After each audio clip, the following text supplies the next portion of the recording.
Hey, what's up guys? This is Bangla Sensei here with another video. তো কি অবস্থা সবার? প্রতিবারের মতো আবারও নিয়ে আসলাম নারুটো শিপুদেনের এপিসোড 64 এবং এপিসোড 65 নম্বর নিয়ে। এখনকার এপিসোডগুলো অনেক ইন্টেন্স, অনেক ব্যাটলের মুখোমুখি হতে যাচ্ছি আমরা। তাই ভিডিওটি শুরু করার আগে বাংলা সেন্সে চ্যানেলটিকে সাবস্ক্রাইব করে বেল আইকনটি প্রেস করে দিন, যাতে নিত্য নতুন ভিডিও সবার আগে আপনারা পেয়ে যান। আর বন্ধুদের সাথে শেয়ার করতে ভুলবেন না। তো চলুন আর কথা না বাড়িয়ে এপিসোডে ফেরা যাক। এপিসোডের শুরুতে দেখা যায় ডানজোর পালানোকে আটকে ফেলে আনবু ব্ল্যাক অপসের নিনজারা। তারা ডানজোকে বলে, লেডি সোনাদের অর্ডারে আপনাকে আমরা আটকে লিভ ভিলেজে নিয়ে যেতে এসেছি, আপনি হিডেন লিভ ভিলেজ থেকে পালিয়ে যেতে পারবেন না। তখনই আনবু ব্ল্যাক অপসের নিনজারা দেখতে পায় ডানজো তার সাথে বেঁধে রেইন ভিলেজের এক নিনজাকেও নিয়ে যাচ্ছিল। এরপর আমরা নারুটোকে সাইয়ের হাসপাতালে থাকতে দেখি। নারুটো সাইকে বলে সোরা হঠাৎ করে অন্যরকম আচরণ করতে শুরু করেছে, জানি না কি হলো ওর। সাই বলে, আমার মনে হয় তোমার আর সোরার মধ্যে আন্ডারস্ট্যান্ডিংয়ের একটা উপায় হলো একে অপরের মুখোমুখি হওয়া এবং তোমাদের কথাগুলো সব খুলে বলা, আর আমি এসব বিষয়ে অত ভালো জানি না। তখনই সাই জানালা দিয়ে দেখতে পায় আনবু ব্ল্যাক অপসের নিনজারা ডানজোকে বেঁধে নিয়ে যাচ্ছে। এ দেখে সাই চিন্তায় পড়ে যায়। লেডি সোনাদের সিজুনেকে অর্ডার দেয় আসমা ও ইয়ামাটোকে ডাকো। সিজুনে বলে হ্যাঁ, তাদের ডাকা হয়েছে। এরপর আমরা ডানজো ও তার সাথে থাকা রেইন ভিলেজের নিনজাকে বেঁধে রাখতে দেখি। সোনাদে, আসমা ও ইয়ামাটো সেখানে যায়। ডানজোকে বাধা রাখা অবস্থায় সোনাদে তাকে জিজ্ঞেস করে, ডানজো, কেন তুমি সবসময় প্রতিবেশী দেশের শিনোবিদের সাথে যোগাযোগ রাখতে চাও? বলো আমাকে, আমি এর উত্তর চাই। ইয়ামাটো বলে, আমি রেইন ভিলেজের নিনজাকে চিনি। আমি যখন আনবু ব্ল্যাক অপসে ছিলাম তখন এই নিনজা এক মিশনে থাকাকালীন সময় নিখোঁজ হয়ে যায়। তার নাম টাজজি। আসমা বলে, তো তাহলে তুমি বলছো তাজজি হলো ডানজো স্পাই যাকে হিডেন রেইন ভিলেজে পাঠানো হয়েছিল? সোনাদে ডানজোকে বলে, তুমি কি ভেবেছিলে হিডেন রেইন ভিলেজে একা গিয়ে একাই সব তথ্য নিয়ে যাবে? আমি জানি না তুমি সেখানে কিসের জন্য গিয়েছিলে, কিন্তু তুমি কি তথ্য পেয়েছো সেটা আমাকে অবশ্যই জানাবে। আর আগের আক্রমণের পেছনে কি হিডেন রেইন ভিলেজের কোনো হাত ছিল, এটিও আমাকে বলবে। দেখা যায় উপর থেকে লুকিয়ে লুকিয়ে সোরা তাদের কথা শুনছে। সে আসলে চুপি চুপি আসুমাকে ফলো করতে করতে এখানে এসেছে। ডানজো হাসতে হাসতে বলে, তুমি যদি এটুকুও না জানো তবে সত্যি তোমার জ্ঞানের অভাব রয়েছে প্রিন্স সোনাদে। তুমি যখন বারবার আপিস নীতি পথে হাঁটছো তখন তোমার এই আত্মতুষ্টি আসলে ভিলেজকে ধ্বংসের দিকে ঠেলে দিচ্ছে। সোনাদে বলে, আমি বুঝতে পারছি তুমি আসলে কার কথা বলতে চাইছো। যদি তাই হয় তাহলে বল প্রয়োগের মাধ্যমে তোমার কথা আমি বের করব। এ কথা বলে সোনাদে ইবিকিকে ডাক দেয়। আমরা তো জুনিয়র এক্সামে দেখেছি ইবিকি কোন ধরনের লোক। সে টর্চার ও জিজ্ঞাসাবাদ সেক্টরের প্রফেশনাল একজন ব্যক্তি। ইবিকি বলে, আমার ওপর এদের ছেড়ে দিন লেডি সোনাদে, আমি 10 মিনিটের মধ্যে এদের কথা বলাবো। তখনই সেখানে ভিলেজের দুজন ওল্ড অ্যাডভাইসার এসে সোনাদেকে এসব থামাতে বলে। কাহারও বলে, বেচারা ডানজো, তাজজি শুধু তোমার স্পাইংই করতেছিল না, সবসময় সে আমাদেরও তথ্য দিয়ে এসেছে। সে কোনো বিশ্বাসঘাতক স্পাই নয়, সে হলো লিভ ভিলেজের লয়াল নাগরিক। হোমুরা বলে, তাজজির রিপোর্ট অনুযায়ী হিডেন রেইন ভিলেজ সীমান্তের ভিলেজগুলোর অ্যাটাকের সাথে জড়িত নয়, আর মনে হয় ডানজোর দেওয়া তার মিশন ছিল 4 জন কবর ডাকাতদের খোঁজ নেওয়া। ইয়ামাটো বলে, তাহলে সে কি খবর পেয়েছে? কাহারও বলে, তোমরা যেটা আশঙ্কা করছিলে সেটাই হয়েছে। ওই 4 জন ডাকাতরাই ফায়ার টেম্পলের সোরার পিছনে পড়ে আছে। এটি উপর থেকে শুনে সোরা অবাক হয়ে যায়। হোমুরা সোনাদেকে বলে, তুমি তো জানোই সোরার ইনসিডেন্সের ব্যাপারে। আমি জানি না এটা কিভাবে হয়েছিল, কিন্তু এতে কোনো সন্দেহ নেই যে সোরার দুর্দান্ত রকমের কোনো পাওয়ার রয়েছে। এমনকি তার পাওয়ার সেই 4টি সমাজের সদস্যের সমান এবং তার থেকেও বেশি। এটি শুনে সবাই অবাক হয়ে যায়। ডানজো সোনাদেকে বলে, আর এমন একজনকে তুমি স্বাগত জানিয়ে ভিলেজে ঢুকতে দিয়েছ। তুমি নিজের ভিলেজে এই অদ্ভুত ও বিপজ্জনক পাওয়ারের কাউকে আসতে দিয়েছ। ভিলেজের কিছু হলে সম্পূর্ণরূপে তুমিই দায়ী। কাহারও তারপর সোনাদেকে বলে, যেহেতু তুমি এই ভিলেজের রক্ষক, তাই তোমাকে এই বিষয়ে দ্রুত সিদ্ধান্ত নিতে হবে। হোমুরা বলে, আমি বুঝেছি, কিন্তু আমরা তো তাকে আর ফায়ার টেম্পলে ফেরত পাঠাতে পারি না। এর বদলে আমরা তাকে বন্দি করে রাখতে পারি। ডানজো বলে, এই বৃষ্টি যেন ভিলেজকে হুমকির দিকে ঠেলে না দিতে পারে, তাই এটিকে শিকড় সহ চিরে ফেলা উচিত।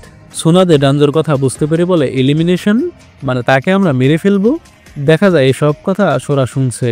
সোরা এসব শুনে অনেক রেগে যায়। তখনই আনবুর নিনজারা সোরাকে দেখে ফেলে এবং সোনাদের কাছে নিয়ে আসে। আনবুর নিনজারা বলে, এই লুকিয়ে লুকিয়ে সব কথা শুনছিল। সোরা বলে, এলিমিনেশন না? তোমরাও আমাকে মারতে চাও? তোমরা তো দেখে ফায়ার টেম্পলের লোকদের থেকে কম নও। তোমাদের বিশ্বাস করে আমি এখানে এসেছি। আমি কি সত্যি টিম কাকাশির মেম্বার ইয়ামাটো? সোরা তারপর আসুমাকে জিজ্ঞেস করে, আসুমা সত্যি তুমি কি আমার বাবাকে মেরেছো? আসুমা কিছুক্ষণ চুপ থেকে বলে, হ্যাঁ। এটি শুনে সোরা কাঁপতে থাকে। তার হাত থেকে আবারও সে দানবীয় পাওয়ার বের হতে থাকে। এর আগে সোরা সরাসরি আসুমাকে অ্যাটাক করে। এতে রুমের দেওয়াল ভেঙে চুরে যায়। নাওটো বাইরে থেকে এসব বিস্ফোরণের মতো কিছু দেখতে পেলে সেখানে ছুটে যায়। আসুমা তার কোনায় দিয়ে তার অ্যাটাক থামিয়ে তাকে লাথি দেয়। এরপর সোরার হাত আবারও আগের মতো সাধারণ অবস্থায় ফিরে আসে। সোরার দিকে অনেকগুলো শুরিকেন ছুঁড়ে মারে নিনজারা। সেগুলো সব নাওটো নিজের গায়ে নিয়ে নেয়। সোরা এটি দেখে নাওটোকে বলে, তুমি কি গাধা নাকি? তুমি এমনটা কেন করলে? তুমি আমাকে কেন বাঁচালে? নাওটো বলে, ফায়ার টেম্পলে থাকতে তুমি আমাকে সাহায্য করেছিলে, তাই যতদিন তুমি লিভ ভিলেজে আছো ততদিন আমি তোমাকে সাহায্য করে যাব। এরপর সোরা উঠে দাঁড়িয়ে আসুমাকে বলে, তুমি আমার বাবার বন্ধু হয়েও তাকে মেরেছ, আমি এর প্রতিশোধ নিব। তুমি একটা বিশ্বাসঘাতক। এ বলে সে কোথাও চলে যায় এবং এতগুলো শুরিকেনের আঘাতে নাওটো পড়ে যায়। এরপর নাওটো হাসপাতালের বেডে শুয়ে শুয়ে আবার স্বপ্ন দেখতে থাকে। সে দেখে ফায়ার টেম্পলে সেই ইনসিডেন্টস, যেটা সোরার কারণে হয়েছিল। সোরাকে থামানোর চেষ্টা করলেও সবাই ব্যর্থ হয়।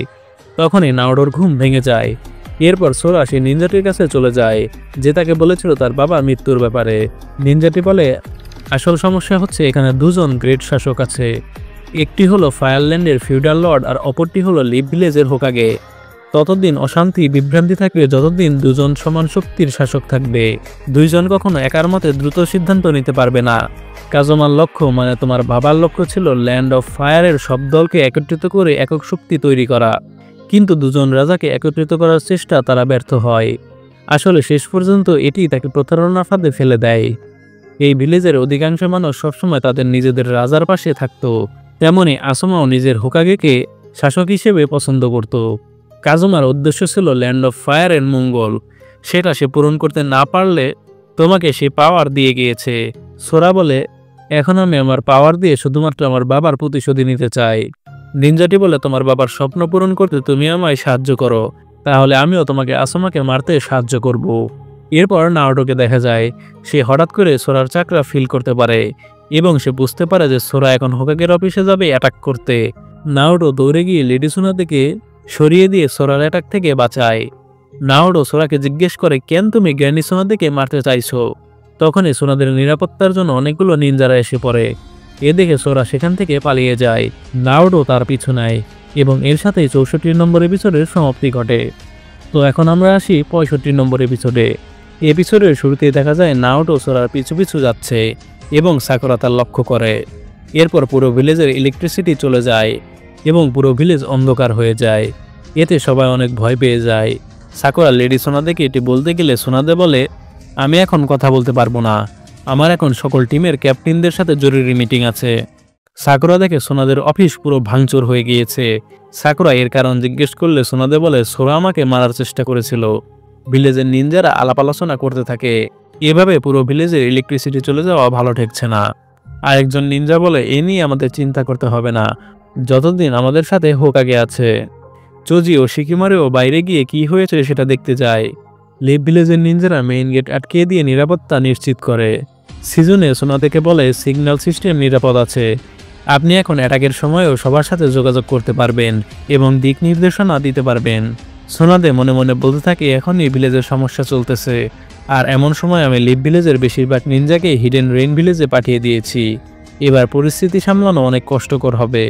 সোনাদে এরপর মিটিংয়ে সব টিম ক্যাপ্টেনদের বলে, ভিলেজে হঠাৎ করে বিদ্যুৎ চলে গিয়েছে, এটা হয়তো কোনো দুর্ঘটনা হতে পারে, কিন্তু যেহেতু প্রধান বিদ্যুৎ কেন্দ্রের সাথে যোগাযোগ করা যাচ্ছে না এই মুহূর্তে, তাই ধরে নেওয়া যায় এটা ইচ্ছে করে করা হয়েছে।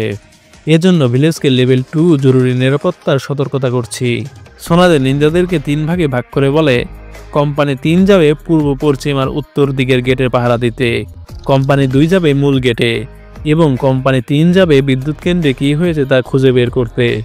আর আসুমা, তুমি এখানে থাকো, সবাই সতর্কতার সাথে কাজ করে যাও। সোনাদে কথা মতো আসুমাবাদে সবাইকে যার যার মিশনে চলে যেতে বলে। এরপর সোনাদে আসুমাকে বলে, সোরা আমাকে মারার চেষ্টা করেছিল। আসুমা এ শুনে অবাক হয়ে যায়। সোনাদে বলে, কিন্তু ভাগ্যক্রমে নাওটো আমাকে বাঁচিয়েছে। নাওটো এখন তার পেছনে পেছনে ছুটছে, তাদের পেছনে তুমিও যাও, সোরাকে খুঁজে তাকে জেলে ভরো। এরপর আসুমাও চলে যায় সোরাকে খুঁজতে। দেখা যায় মেইন গেটে সেই একই 4 জন ফায়ার টেম্পলের এনিমিরা এসে পড়েছে।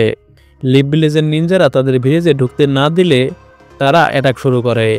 অনেক নিনজাদের মাটি চাপা দিয়ে মারে। সিজনে অফিস থেকে সোনাদেকে এই অ্যাটাকের ব্যাপারে জানায়।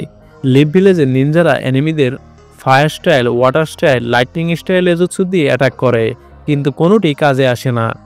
মেইন গেটে না আসতে দেওয়ার জন্য অনেক বাধা দেয় নিনজারা, কিন্তু নিনজাদের এক নিমেষের মধ্যে মাটি ভাগ করে চাপা দিয়ে মেরে ফেলে এনিমিরা। এরপর লিভ নিনজাদের লিডার বলে, সবাই একসাথে হয়ে দূর থেকে অ্যাটাক করো। সিজনে ও সাকুরা দুজন অফিসে জানালা দিয়ে অ্যাটাক দেখছে। আসুমা চিহ্ন দেখে দেখে সে সোরাকে খোঁজার জন্য চেষ্টা করে। এরপর নাওডো সোরাকে ধরে ফেলে। সোরা নাওডোকে নিজের কাছ থেকে সারানোর জন্য তাকে লাথি মারে। নাওডো জিজ্ঞেস করে, তুমি কেন গ্র্যান্ডি সোনাদেকে অ্যাটাক করছিলে? সোরা বলে, আমার একা ছেড়ে দাও। এরপর নাওডো ও সোরা দুজনেই ওপর দিয়ে মেইন গেটের দিকে বিস্ফোরণ দেখতে পায়। পরের সিনে আবারও এনিমিদের অ্যাটাক দেখতে পায়। মেইন নিনজাটি আবারও তার স্ক্রল বের করে ব্যারিয়ার ডিফেন্স জুৎসু তৈরি করে 8 গেট লক আপ দিয়ে বড় বিল্ডিংয়ের মতো কিছু বানায়।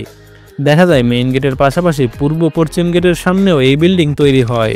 বিল্ডিং পুরো লিভ ভিলেজকে একটি ব্যারিয়ারের ভেতরে আটকে ফেলে। পুরো লিভ ভিলেজ এখন আটকা পড়ে গিয়েছে। সোনাদে বলে, সতর্কতার মাত্রা বাড়িয়ে লেভেল 1 করো। লেভেল 1 বলতে সতর্কতা পুরোপুরি মাত্রাকে বোঝায়। এর মানে ভিলেজে যে কোনো সময় অ্যাটাক হতে পারে। সোনাদে আরও বলে, সব রিজার্ভ ইউনিটকে মেইন গেটের সামনে জড়ো হতে বলো। আর সিজুনে শিকিমারোকে এখনই বলো প্রতিরক্ষামূলক কৌশল তৈরির কাজ শুরু করতে। সাকুরা, প্রস্তুতি নিতে থাকো বাইরে যেতে। এ শুনে সাকুরা আর সিজনে দুজনে চলে যায় তাদের কাজ করতে। নাওডো দূর থেকে দাঁড়িয়ে দাঁড়িয়ে বলতে থাকে, কি হচ্ছে ওখানে? সোরা বলে, তারা এসে পড়েছে। এই বলে সোরা চলে যেতে থাকে। মেইন গেটের সামনের নিনজারা বুঝে ফেলে যে এনিমিরা তাদের ঘিরে ডিফেন্স ব্যারিয়ার তৈরি করে ফেলেছে। কোনো হামারোর ফ্রেন্ড বলে, ডিফেন্সিভ ব্যারিয়ার আবার কি? অন্যজন বলে, এটা হলো নিজেদের রক্ষা করার জন্য ব্যারিয়ার। শত্রুর আক্রমণ থেকে রক্ষার জন্য এটা দেওয়াল হিসেবে কাজ করে, আর এনিমিদের ভেতরে প্রবেশ করা থেকে বাধা দেয়।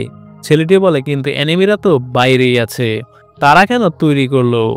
দেখে মনে হচ্ছে তারা নিজেদের বিরুদ্ধে নিজেরাই ডিফেন্স তৈরি করেছে। এটি অদ্ভুত। শিনো বলে, না, এটা অদ্ভুত না। হয়তো এর উদ্দেশ্য তাদের বাইরে থাকা নয়, বরং আমাদের ভেতরে আটকে রাখা। কোনো কারণে তারা চায় এই ব্যারিয়ারটা আমাদের ভিলেজকে আটকে রাখুক। মানে তারা ভিলেজের সবাইকে মেরে ফেলতে চায়, যেন ভিলেজের থেকে কেউ বের হতে না পারে। তাদের ভাগ্য ভালো মাইট গাইড টিম হিডেন রেইন ভিলেজে গিয়েছে। এরপর এনিমিরা মেইন গেটের ভিতরে ঢুকে বলে, আমাদের 4 জনের একটাই উদ্দেশ্য ল্যান্ড অফ ফায়ারের ফিউডাল লর্ডের শাসন সর্বোচ্চ করা। কিন্তু লিভ ভিলেজের হোকাগের জন্য এটি সম্ভব হচ্ছে না।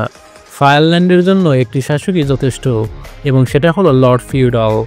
মানে তারা দুটি ভিলেজের একজনই শাসক চায়। হোকাগেকে মেরে ফেলে তারা চায় ল্যান্ড অফ ফায়ার পুরো ভিলেজকে একাই শাসন করবে। এরপর সে বলে, তোমাদের ও হোকাগের ফায়ারল্যান্ডের বিষয়ে নাক গলানোর দরকার নেই। এরপর আবারও শিনো ও তার টিমকে দেখা যায়। কোনো হামারও শিনোকে বলে, আমি শুনেছি যে কোনো প্রতিরক্ষা ব্যারিয়ারের মধ্যে ঢোকা বা বের হওয়া সম্ভব নয়। শিনো বলে, হ্যাঁ, ঠিক শুনেছ। পরিস্থিতি এখন এমন হয়েছে যে আমরাই ভিতরে আটকা পড়েছি, আর এনিমিরা যেমন চায় তেমন ঘুরে বেড়াচ্ছে।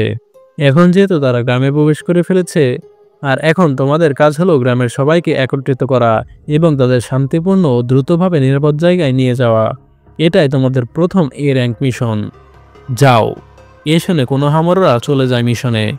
শিনো এরপর নিনজাদের সাথে যোগ হয় এনিমিদের অ্যাটাক করার জন্য, কিন্তু ফুডো আবারও আর্ট স্টাইল এম্পাওয়ারমেন্ট জুৎসু ব্যবহার করে। এতে বড় পাহাড়ের মতো সৃষ্টি হয় এবং অনেক নিনজা মারা যায় এতে চাপা পড়ে। আবার তাদের মৃতদেহ জীবিত হয়ে এনিমিদের মতো কাজ করে। এনিমিরা হেসে হেসে বলে, আমাদের মৃত সেনাবীদের সেনার মুখোমুখি দাঁড়িয়ে তোমরাও প্রাণ হারাতে যাচ্ছ। মানে তারা জম্বির মতো মৃত ব্যক্তিদের জীবিত করে ফেলেছে। নারুটো যখনই সোরাকে ধরে ফেলে, আসুমাও সেখানে এসে পড়ে। আসুমা বলে, সোরা, তুমি কেন হোকাগেকে অ্যাটাক করতে গিয়েছিলে? তুমি তো আমাকে মেরে তোমার প্রতিশোধ নিতে চাও। সোরা বলে, আমি সেটাই করেছি যেটা তুমি করেছিলে। আমার বাবাকে মেরে তুমি তোমার শাসকের সাইড নিয়েছিলে, তাই আমিও সেই শাসককে মারব। নারুটো বলে, তুমি কি আবল তাবল বলছো? আসুমা বলে, না, এটা সত্য। সোরা, তুমি এইমাত্র লেডি সোনাদেকে শাসক বলেছ। তখনই আসুমা কিছু ভেবে বলে ওঠে, আমার অনুমান যদি ঠিক হয় তবে ভিলেজটি আমাদের আশঙ্কার চেয়েও বেশি বিপদে রয়েছে। এনিমিদের লক্ষ্য শুধু জয়লাভ করা না, তাদের লক্ষ্য ব্যাপক হত্যাকাণ্ড। এটি শুনে সোরা বলে, আপনি কি বলছেন? আসুমা বলে, হ্যাঁ। কেন কবর ডাকাতরা ওই 4 জন লাইটনিং স্টাইলের সিনোবিদের মৃতদেহ চুরি করেছিল? কারণ তারা সেই নির্দিষ্ট শিনোবির শক্তি চাইছিল। তারা চেয়েছিল লাইটনিং স্টাইলের জুৎসু শক্তি। তারা এমন উপায় খুঁজে পেয়েছে যেটা ব্যবহার করে তারা ভিলেজকে ধ্বংস করতে পারবে। সোরা এটি শুনে নরম গলায় বলে, ভিলেজ ধ্বংস করে ফেলবে? নারুটো বলে, সোরা তুমি কি সত্যি এটা চাও? সোরা বলে, আমি কিছুই জানি না। এই বলে সে সেখান থেকে চলে যায়। আসুমা নারুটোকে বলে, তুমি সোরাকে দেখো, আমার এখন এনিমিদের গিয়ে দেখতে হবে। আসুমা এনিমিদের অ্যাটাকের ওখানে যেতে থাকে এবং যেতে যেতে সে ভাবতে থাকে সোরা শেষ পর্যন্ত শাসক নাম উচ্চারণ করেছে। তার মানে এর পেছনে কোনো সন্দেহই নেই, যারা ফায়ারল্যান্ডের অভ্যুত্থানের পেছনে যুক্ত ছিল তারাই ভিলেজে অ্যাটাক করছে। ভিলেজের অবস্থা অনেক বেহাল দেখা যায়। লিভ ভিলেজের নিনজারা মারা গিয়ে তারা আবার জম্বিদের মতো হয়ে এনিমিদের হয়ে কাজ করছে। আর এর সাথেই এপিসোডের সমাপ্তি ঘটে। তো গাইস, এপিসোড দুটি কেমন লাগলো? সত্যি বলতে অনেক ভালো এবং ইন্টারেস্টিং এপিসোড ছিল। ভিডিওটি ভালো লাগলে আমাদের চ্যানেলটিকে সাবস্ক্রাইব করে বেল আইকনটি প্রেস করে দিন। আর আপনাদের বন্ধুদের সাথে শেয়ার করতে ভুলবেন না। আর বাংলা সেন্সের সাথেই থাকুন। ধন্যবাদ।